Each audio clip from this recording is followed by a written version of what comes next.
The secret endle money activate true wealth is already written upon the tablets of your own heart. There is no lack in the universe, for spirit is infinite supply, ever flowing, ever unfolding, and ever ready to answer the call of faith. The river of prosperity moves without pause, and those who open the gates of belief shall see it pour forth in streams that never dry. Man believes himself bound by conditions, by appearances, by numbers written in ledgers, yet these are but shadows cast by his own thought.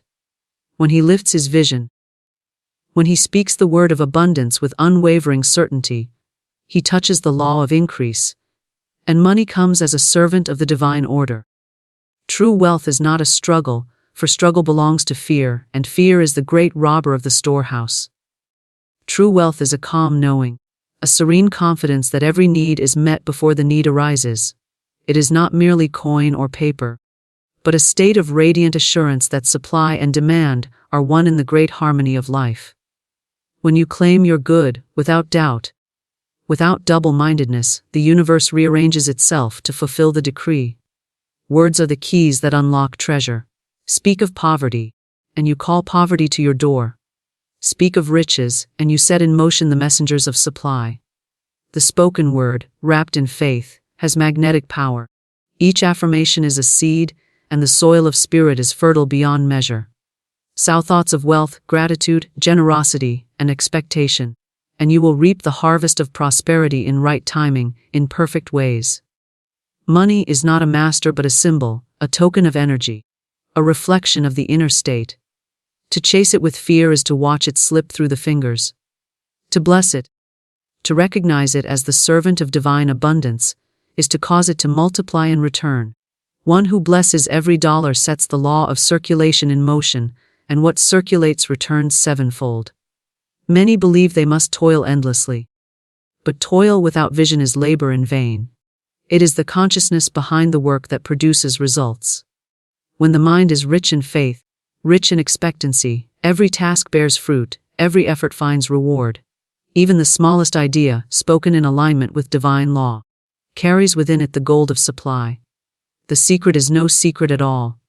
It is the eternal truth that as within, so without. A man who holds riches in his thought, who sees himself surrounded by supply, who gives thanks in advance for his abundance, shall never walk in lack. The invisible always precedes the visible, and wealth is first a vibration, then a form.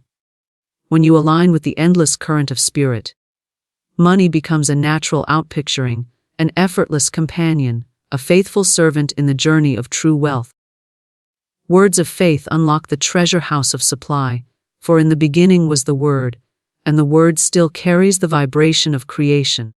Every utterance, whether careless or deliberate, holds the seed of manifestation, and it shall not return void. When words are spoken with conviction, rooted in belief, they move forth as messengers to prepare the way, to build the unseen bridges from lack to plenty, from hunger to satisfaction, from emptiness to overflowing cups. Words of doubt scatter the harvest, but words of faith gather the sheaves into barns that never grow empty. There is power in the tongue that surpasses the might of armies or the sway of kings, for the tongue speaks the decrees that mold substance. Each phrase released from the lips travels into the invisible and shapes itself according to its own nature. When a man says, "I cannot afford," he engraves limitation upon his path, and the treasure house remains locked. But when he says, "My supply is sure, my wealth flows now.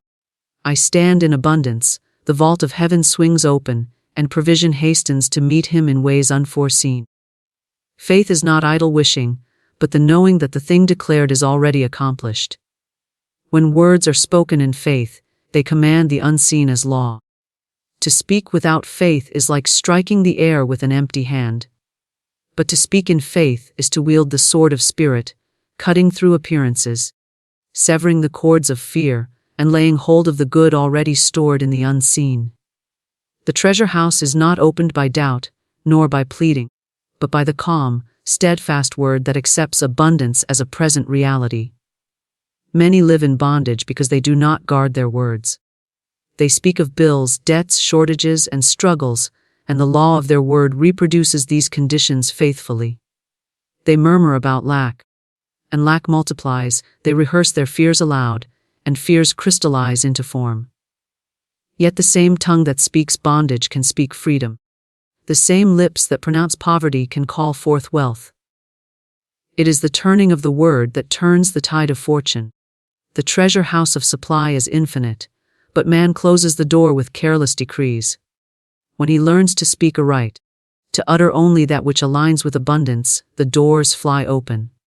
Every word of gratitude expands the field of riches. Every affirmation of faith summons new channels. Every declaration of divine supply widens the stream until it becomes a mighty river, carrying forth endless good. The law of words is impartial. It does not distinguish between the rich man and the poor man, between the wise and the foolish. It simply reflects the vibration uttered. A man who says, "I always prosper," speaks into the law of increase, and life proves his decree. Another who says, "Money slips away from me," speaks into the law of decrease, and life fulfills that decree with equal precision. The law knows no favorites, it is exact and unfailing, reflecting back the very words spoken into it. Faith gives words their wings. Without faith, words fall lifeless to the ground. With faith, they rise into the heavens and return laden with harvest. Faith is the substance of things hoped for, the evidence of things unseen. And when words are filled with this substance, they cannot be denied. The unseen world bends to them, for spirit responds only to belief, never to fear, never to hesitation. Words of faith are not empty chants but living forces. They carry authority when spoken from the center of conviction. A single phrase, spoken in unwavering assurance, can undo years of limitation. A single word, charged with belief, can break the chains of debt and call forth supply from directions unknown. Just as light scatters darkness, so words of faith scatter want. And abundance appears where once there was emptiness. The treasure house of supply is not locked with iron bars, but with the locks of unbelief. Words of faith are the golden keys that turn those locks. Each time man declares his wealth, his sufficiency, his divine inheritance, another lock falls away and the doors begin to open. With persistence, with unwavering speech, he walks into the storehouse itself and gathers his good without strain, without anxiety, without delay. There is creative rhythm in words. Repetition engraves them upon the subconscious, and the subconscious reproduces them in form. When one declares daily, "I am rich in supply. Money comes to me in perfect ways.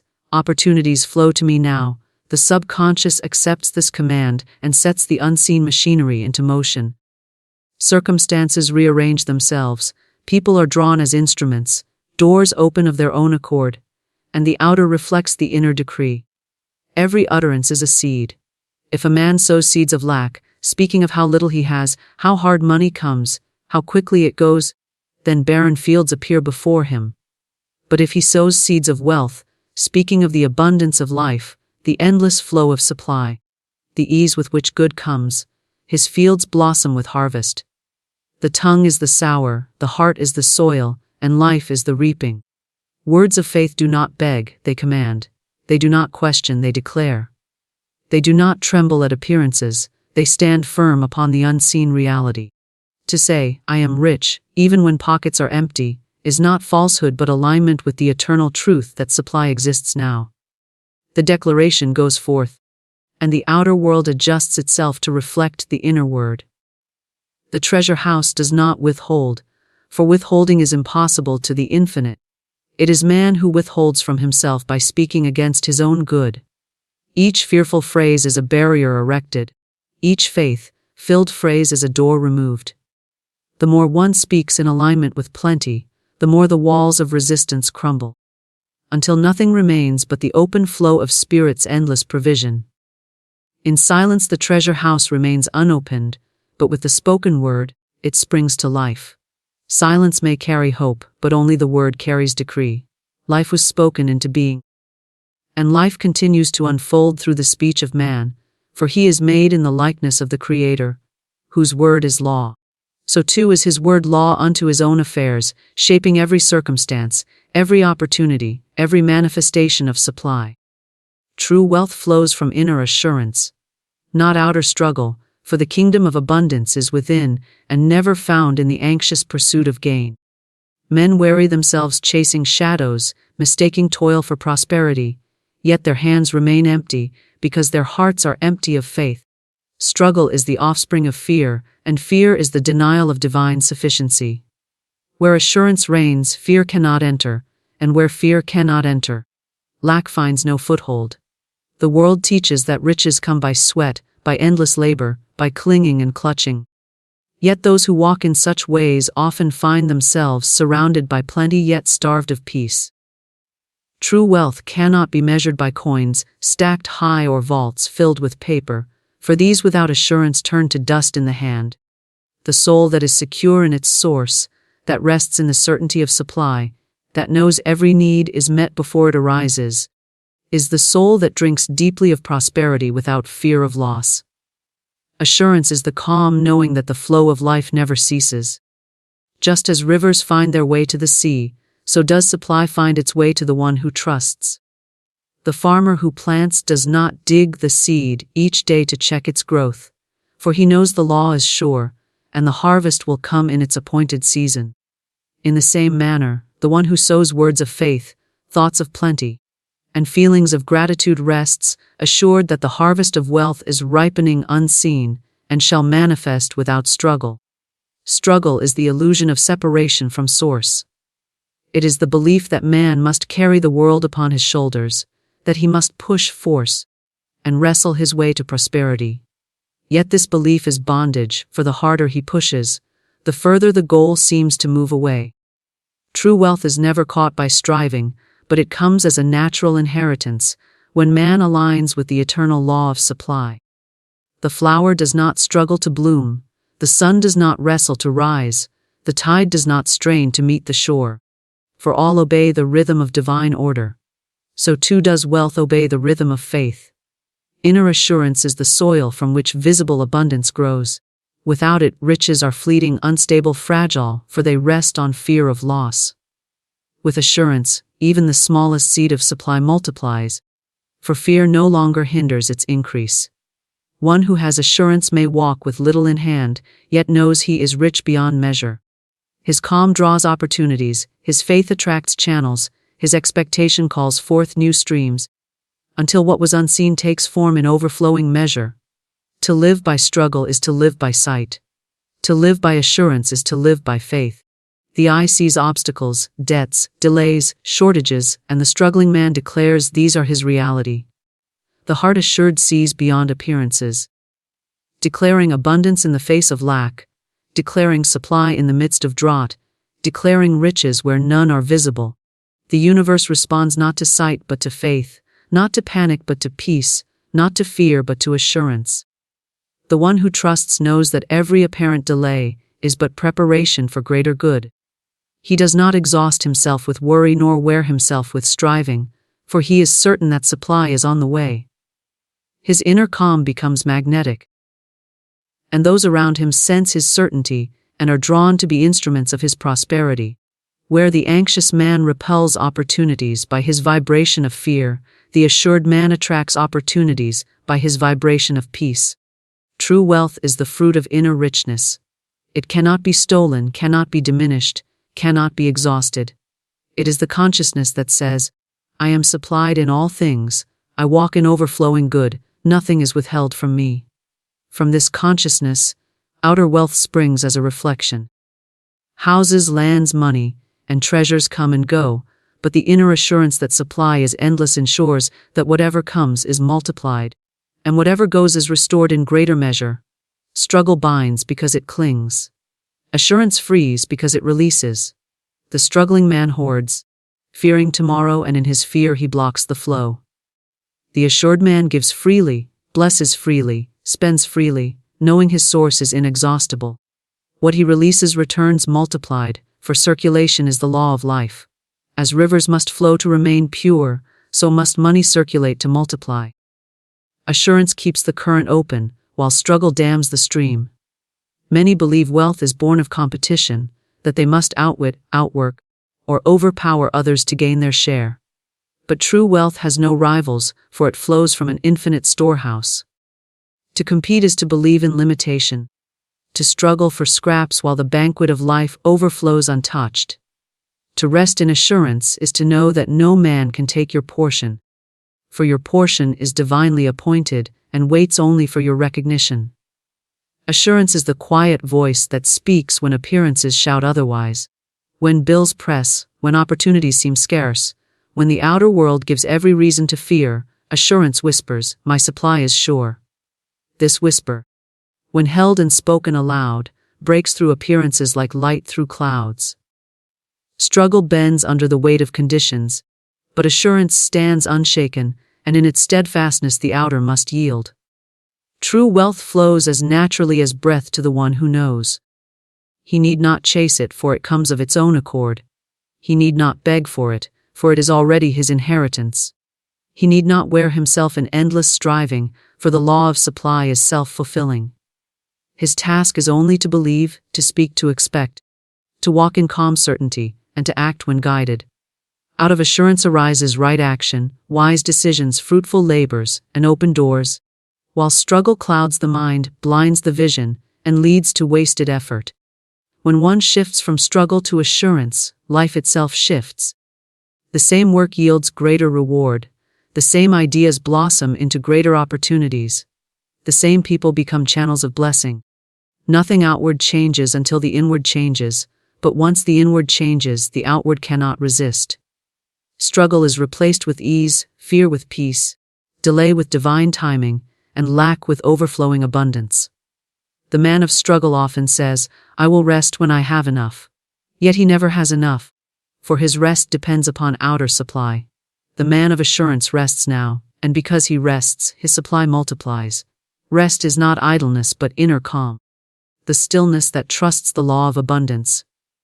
In that stillness, wealth flows effortlessly, without strain, without weariness, without end. Money is a servant of divine order, never a master, for spirit alone holds the authority of supply. When man bows to money as master, he falls into bondage, yet when he commands it as servant, he walks in freedom. The earth is full of symbols, and money is but one of them. A token that reflects the circulation of energy, the outflow and inflow of life itself. It was never meant to rule, only to follow. Never meant to enslave, only to serve. Those who raise money above spirit stumble in fear, clinging tightly, hoarding anxiously, fearing its loss. But those who recognize money as servant rest in calm assurance, knowing it comes when called, it moves when sent, it returns when released. The divine order of life has established itself from the beginning, a perfect rhythm that governs all things. From the rising of the sun to the flowing of the tide, from the sowing of seed to the reaping of harvest. Within this order lies the law of supply, and money is subject to that law. It is not the origin but the outpicturing, not the source but the symbol. When aligned with the law, it multiplies without struggle. When exalted above the law, it diminishes, slips away, and leaves the one who clung to it empty-handed. Money as master breeds fear. Fear of loss, fear of debt, fear of lack, fear of tomorrow. The heart grows restless, the mind grows anxious, and the spirit is weighed down with worry. Yet money as servant brings peace, for it answers to command, it fulfills its purpose. It flows through hands like water through open channels, refreshing, renewing, increasing as it circulates.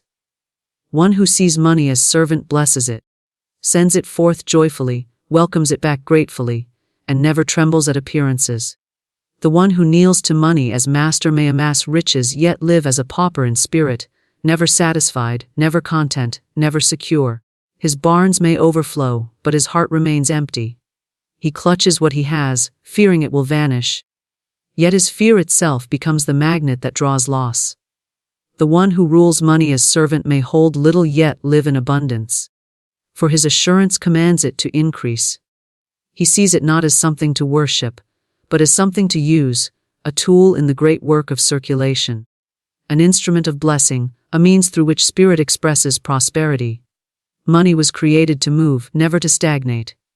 When treated as master, it is hoarded, locked away, hidden in fear, and in stagnation it loses power. When treated as servant, it flows, multiplies, expands, and returns with greater measure. The more freely it circulates under the guidance of divine order, the stronger it grows, the more faithfully it serves, the more abundantly it appears. Money, like water, becomes pure in movement, yet grows stale in stillness. To set it free in trust is to see it return as harvest. Divine order rules all, and money has no will apart from that order. It does not decide, it does not command, it does not control. It responds, it reflects. It obeys the law given by thought, belief, and spoken word.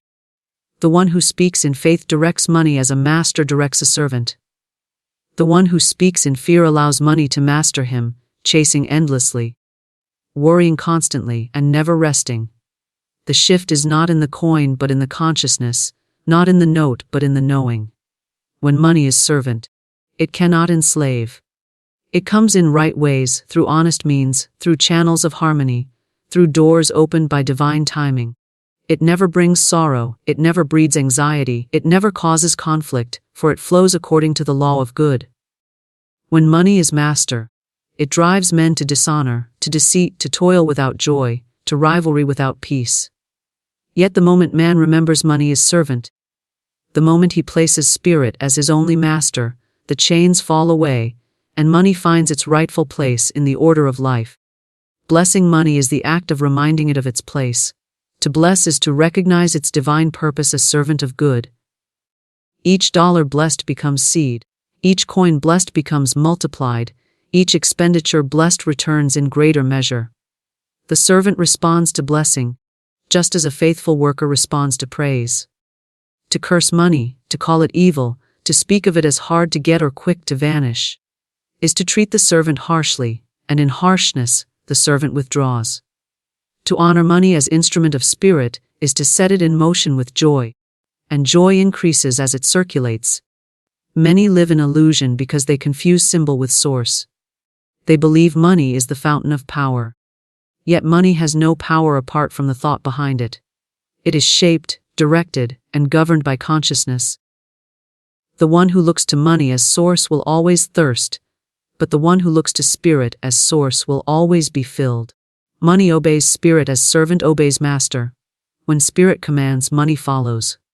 When spirit provides vision, money appears to fulfill it. When spirit decrees abundance, money manifests as channel.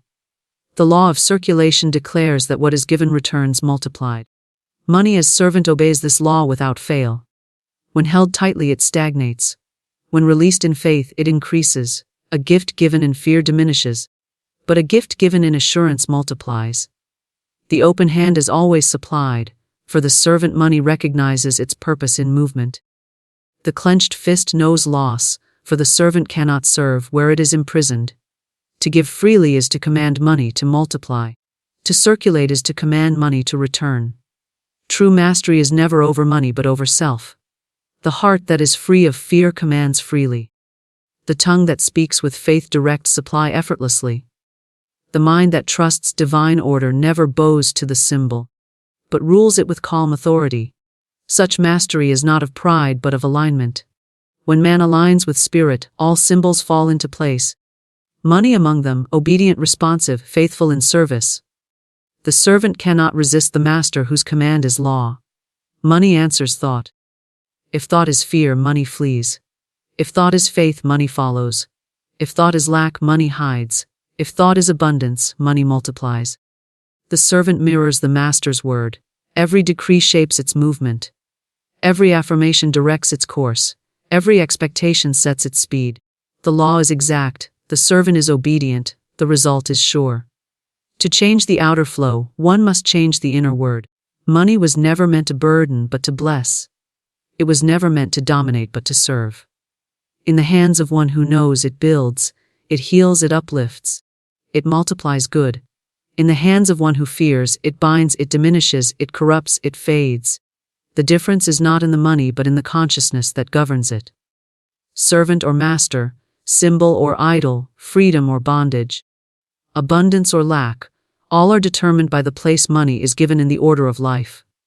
Gratitude and blessing multiply every dollar. For nothing increases without thanksgiving. The spirit of man is a magnet, and gratitude is the strongest current it can send forth. When one gives thanks for the smallest coin as though it were a fortune, he sets the law of multiplication into motion. Every note, every coin, every token of supply that is blessed carries the vibration of increase, and it must return pressed down, shaken together, and running over. To bless is to call forth divine order upon what is at hand, to recognize it as sacred seed, to charge it with the power of growth. To complain is to wither, but to give thanks is to flourish. Each dollar carries within it the pattern of circulation. It is meant to move, to pass from hand to hand, to fulfill its purpose as instrument of exchange. When gratitude accompanies it, it travels as a faithful messenger, gathering companions along its way, returning with multiplied force to the one who first blessed it. When ingratitude taints it, when words of lack are spoken over it, it loses its increase, it departs without return. For the vibration of complaint is a barrier that halts circulation.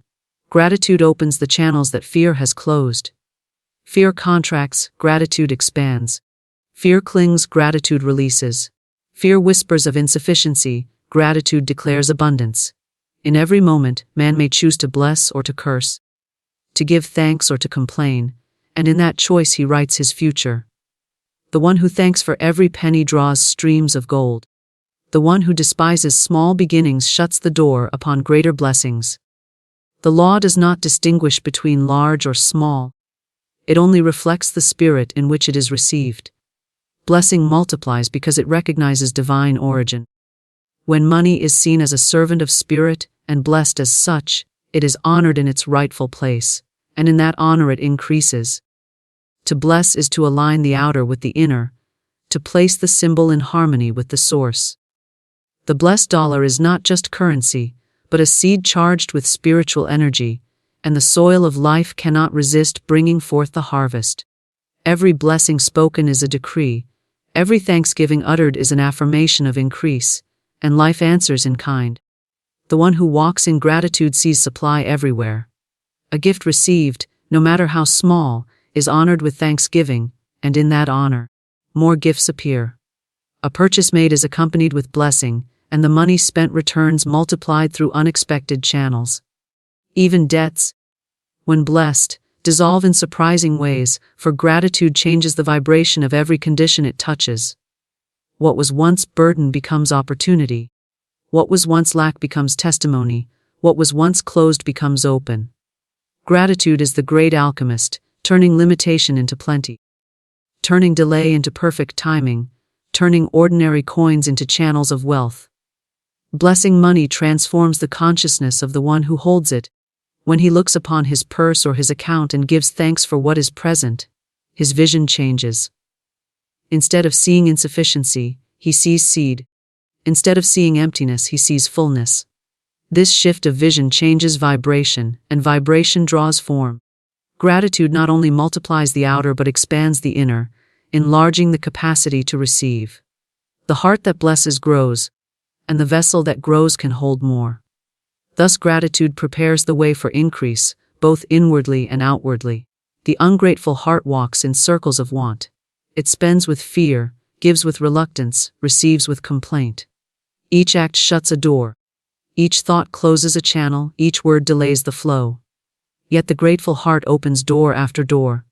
It spends with joy, gives with faith, receives with thanksgiving. Each act plants seed, each thought waters the ground, each word calls forth the harvest. Gratitude is the farmer of wealth. Blessing is the rain, thanksgiving is the sunshine, and prosperity is the inevitable crop. Even the smallest habit of blessing multiplies. To whisper thanks when paying a bill, to bless the money as it leaves the hand, to speak gratitude for its return before it has come. These small practices release great forces. They keep the current of circulation pure, they keep the channels of supply open, they keep the heart attuned to abundance. Money thus becomes not a burden but a joy, not a master but a servant, not a fleeting possession but a faithful companion. Blessing is not confined to money alone, for every act of gratitude multiplies every form of wealth. To bless health is to increase vitality, to bless relationships is to increase harmony, to bless opportunities is to increase doors opening. Yet because money is a common symbol of exchange, gratitude directed toward it carries wide ripples. A dollar blessed today may move through countless hands, blessing each one it touches, only to return at last with greater measure, carrying the vibration of increase it gathered along the way.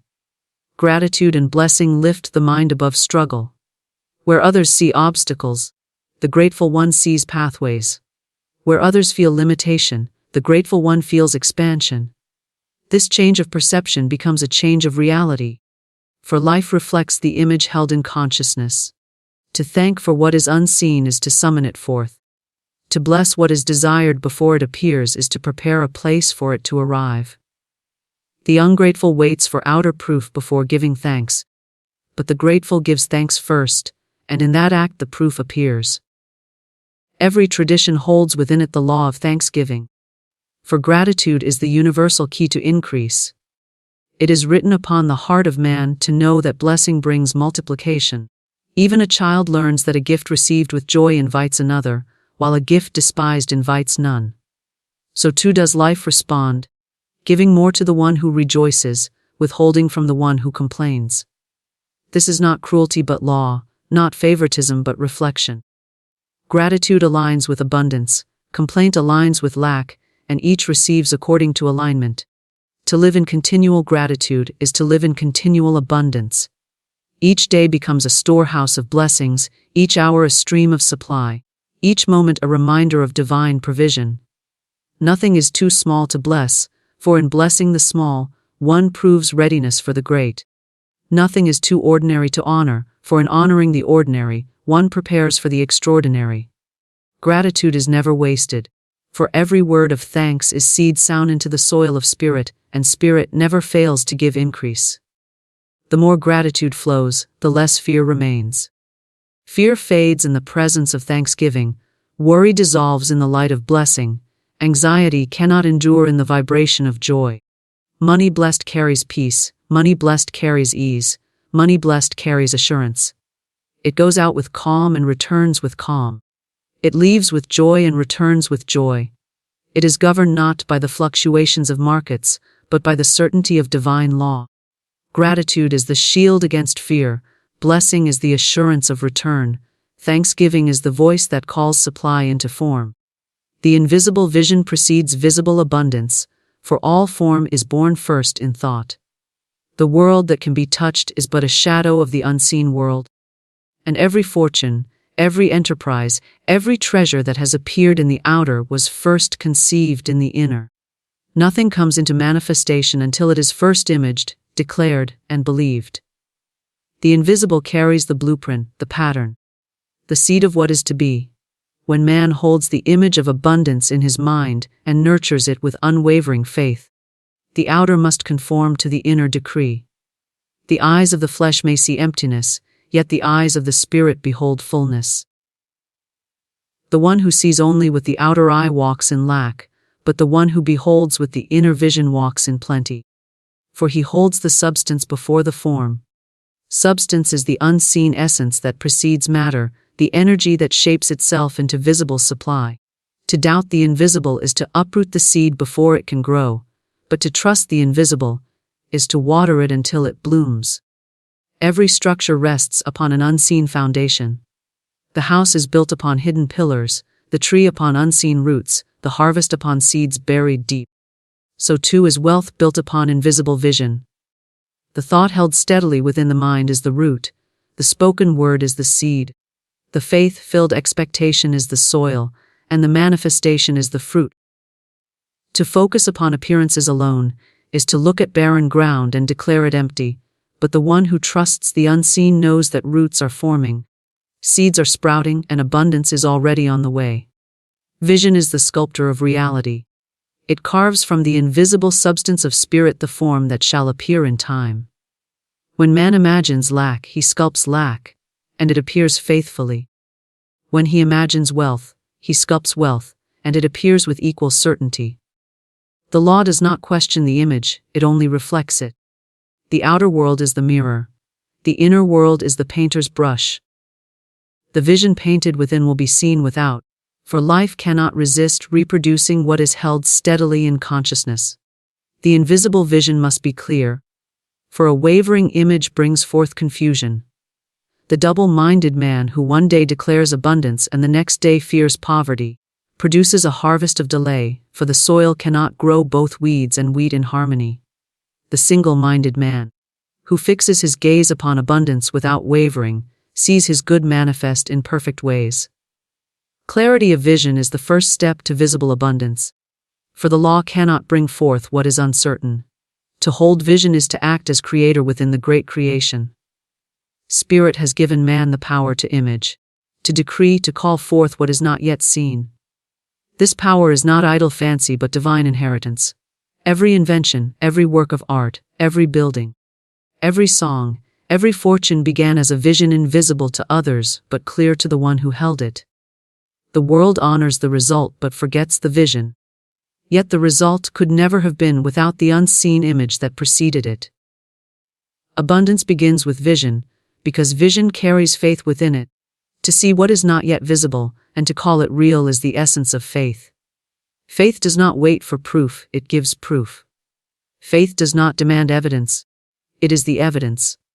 The invisible vision is the seed of faith, and from it all substance takes form. The man of faith walks in riches before riches appear, and because he walks in them inwardly, they soon appear outwardly. The invisible is not weak but stronger than the visible, for it is cause, while the visible is effect. To trust only what the eye can see is to trust the shadow while ignoring the light that casts it.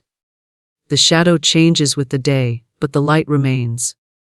So too does form change, riches come and go, but the invisible substance of supply is eternal. The man who places his trust in outer appearances trembles when they shift, but the man who holds the invisible vision stands firm, for he knows cause cannot fail to produce effect. Visualization is the conscious shaping of the invisible. It is the act of seeing abundance in the inner mind as though it were already present. Each image impresses itself upon the subconscious, and the subconscious, being obedient, brings it forth. To visualize poverty is to command it, to visualize plenty is to command it. The universe answers every image without fail, for the unseen does not distinguish between desired or undesired. It only creates according to the vision held. The invisible vision must be nurtured with gratitude, for gratitude is the water that causes it to grow. To thank for what is unseen as though it were already here is to hasten its appearance. The ungrateful wait until the form arrives before rejoicing. But the grateful rejoice first, and in rejoicing, they draw the form into sight. Gratitude adds life to vision, faith adds strength, and words add direction. Together they form the tride that turns invisible substance into visible abundance. Every delay in manifestation is but the time required for vision to ripen.